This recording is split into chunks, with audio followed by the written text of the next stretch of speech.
was a lot of fun. Had to shut the computer down and reboot it. That's the beauty of having a loop, a while loop that never ends. It took up all the computer resources and eventually crashed the computer.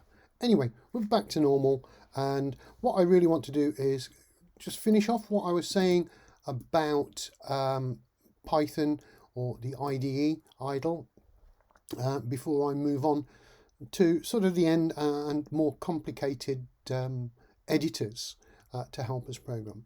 The purpose is to help you program and get your programs right, prevent errors, find errors, etc.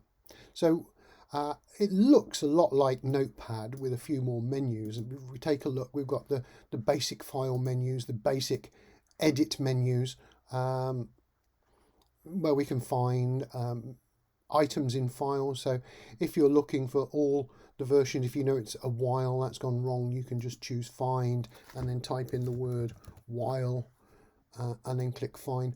But that's just normal editing. It's not really associated with Python, just normal.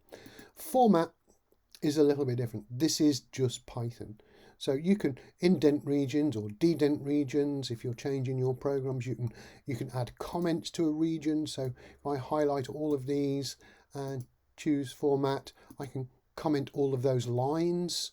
So they're all now red, which means a comment. And again, if I want to uncomment them, I can do. So that's a quick way of doing commenting to help me add comments or delete comments or put pieces of program out of action by commenting them. It's a facility. A lot of the other items we don't really deal with, mainly these four: indent, dedent, comment out and uncomment. And as the editors get larger and more sophisticated, there's more menu options and more facilities available to us. The next one along is the run. Well, we can, if we've closed the shell, which I'm going to do now, we can just open up the shell without running the program. So we could probably type in an equation and get an answer. So if the shell is not visible, we can open it from here. We don't use check module at the moment, but this one we do use. We use run module, which makes the program run only in the shell. And really, these programs are not designed to be run in the shell. They're designed to be run in the command line window, such as this. And going back to the editor, moving along, we've got options. And the only thing that we can really do with options is maybe the colors aren't what we want. So we can actually configure it. We can change the colors to be something that are more suitable for us. So if you can't see green very well, then maybe you can change that for a color of your own. You can change the font and the font size, but remember, this really doesn't change. This doesn't save, sorry, with the actual file. It's only in the editor. It saves with the editor, not the actual program file. So when you were in Word, if you change the font, that would save with the file. This one doesn't. And we can have keys, so we can set up sort of shortcuts on our keyboard to quickly move around to help us edit files, and basic general ones. So we can have at the start press F5 and we can say prompt to save. So if you haven't saved your work, it's going to say, oh, do you mean to save it? Or we can change that and just say, I'll just run it anyway.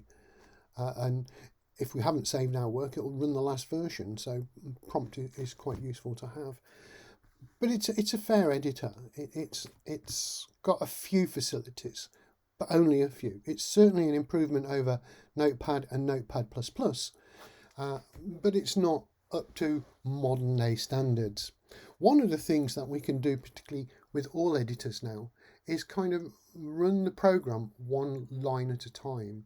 And this is called debugging, and we see this in the shell.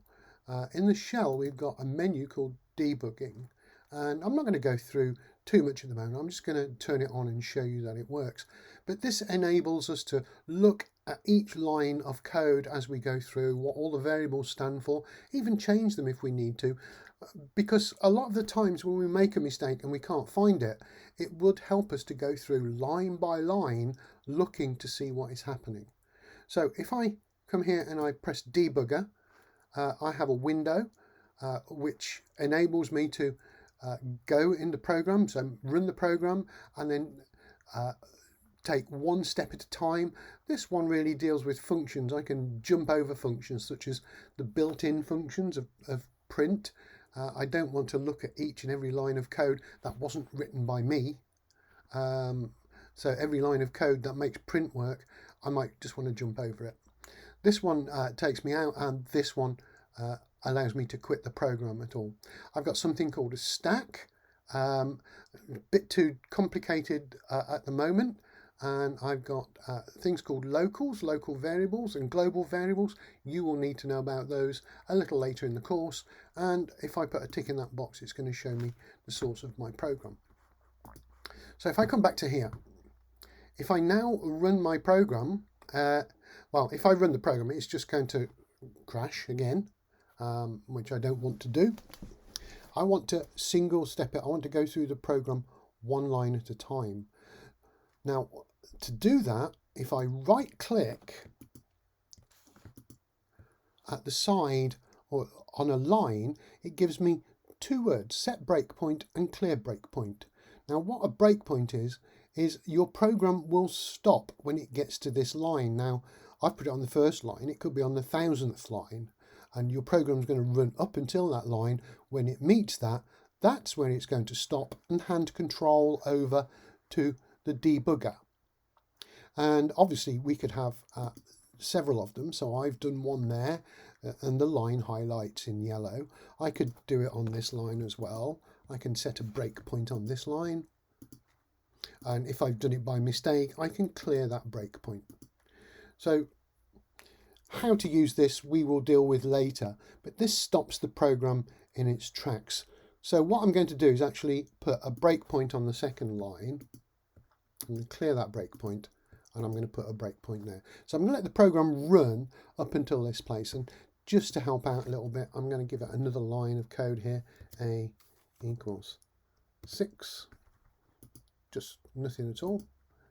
Have I got a breakpoint on that line since I've edited it? There we go, set the breakpoint on that one.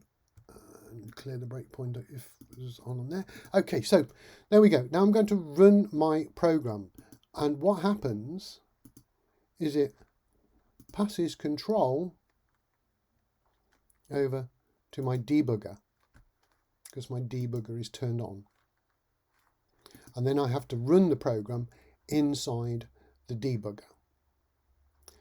So at the moment when I run my program, there we go, it started the debugger up and it's giving me some information in here. Again, a lot of lessons need to be taught before we can understand what appears in here. But down here are the locals, the variables that we use in the program. So at the moment, I've run my program, but it's not running. It's just before this line in name. If I choose go, my program runs and it's going to stop on this yellow line. So if I choose go, well, actually, it's stopping before because it's waiting for me to enter a name. So if I enter a name and press enter, then the program is going to continue. And this is where it's going to stop on the yellow line. But what I want you to notice down here, there's nothing saying what name is, although we've got a kind of name there. It's not the same thing. And nothing showing us what A is. But when I press enter now, once I've entered my name, you're going to see those two things appear in this window down here. And there we go. A is set to 6 and name is set to John. So I can inspect the variables that are in my program. And the program has stopped on this line. Now, to make my program continue so I can inspect it, I'm going to run this line. So if I choose step,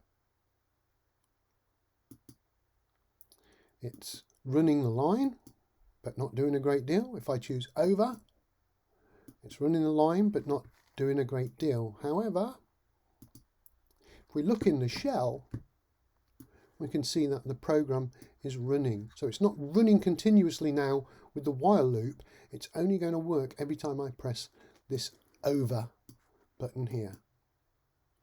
Oh, my shell keeps disappearing annoyingly. Let's see if I can keep that on the screen somehow.